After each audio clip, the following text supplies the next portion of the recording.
Okay, well, we're talking about the late 1990s now.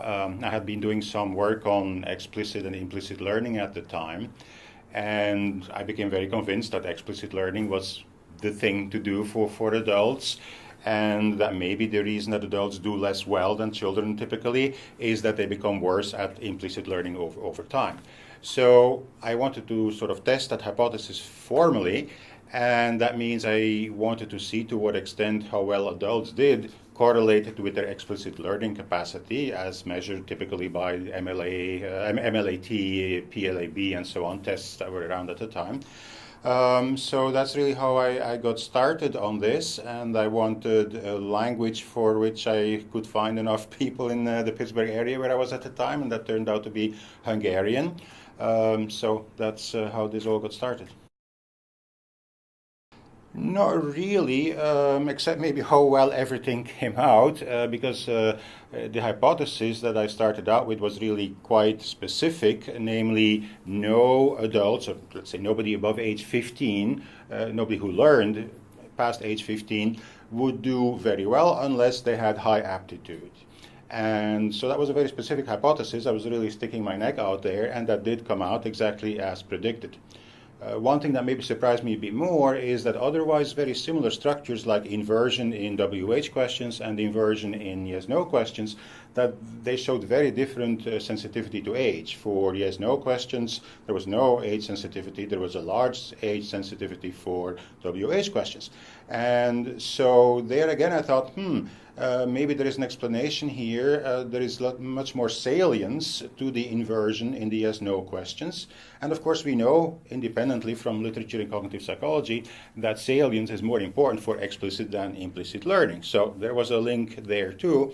And that led me then to further research with colleagues in Israel, namely Dorit Ravid and Iris Alfish-Shabtai.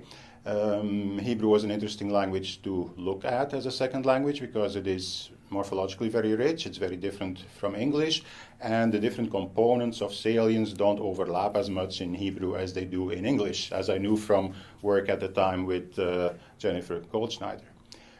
So that led to a study in Israel, which was published in 2010, and then eventually the salience component of that was actually not published till last year in a book by Gass, Spinner, and Bainey.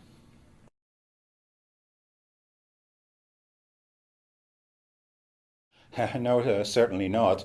We're talking about the late 1990s, and this was shortly before I came up for tenure. I had tenure by the time the article was published. So at that time, understandably, I think I was focused more on getting things done in the short run than in the impact a quarter century later. I was very happy that the results turned out as they did. I was very happy, even more happy that SSLA accepted it. But I didn't realize, first of all, that this would lead to further work, both by myself and by various colleagues. For instance, Abramson and Hiltenstam 2008 replicated the finding that nobody who starts learning past puberty, let's say, does well without having high aptitude. And also, I wasn't expecting that the topic would remain so controversial for many years to come and maybe even become increasingly controversial. At this time, there are still quite a few people that don't think there is a critical period. We'll probably be debating this for years to come. But anyway, let the chips fall where they may. I'm glad to have contributed to that literature a little bit, at least.